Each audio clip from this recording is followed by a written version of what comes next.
ஆதியாகமம் 38ஆம் அதிகாரம். கவிதை வரிகளில் கேட்போமா? உன் மீறுதல் உன்மேலே. கானானிய பெண்ணை யூதா விவாகம் செய்ய 3 குமாரரை பெற்று மூத்தவனுக்கு மனைவியாய் தாமார்.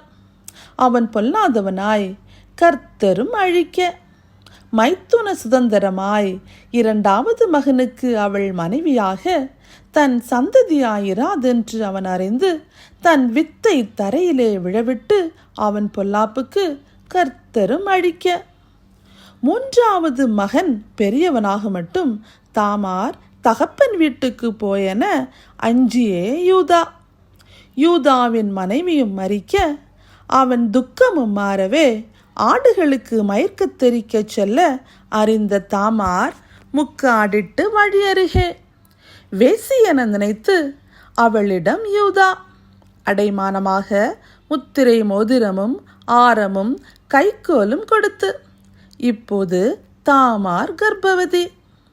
அடைமானத்தை வாங்கி வர வெள்ளாட்டுக்குட்டியாய் தேடியும் அங்கே இல்லையே அவள். 3 மாதமும் செல்ல வேசித்தனத்தினால் கர்ப்பவதியானாள் என அறிவிக்க சுட்டெரிக்க யூதாவும் கூறவே அவளும் அடைமானத்தை கொடுத்தனுப்ப நீதி உள்ளவளே, மகனை கொடுக்கவில்லையே என யூதாவும். பிரசவத்திலே 2 பிள்ளைகளே. ஒரு பிள்ளை கையை நீட்ட மருத்துவச்சியும் சிவப்பு நூலை கட்ட அக்கையும் திரும்ப உள்ளே போக அவன் சகோதரனும் மீறி வர எனவே பாரேஸ்.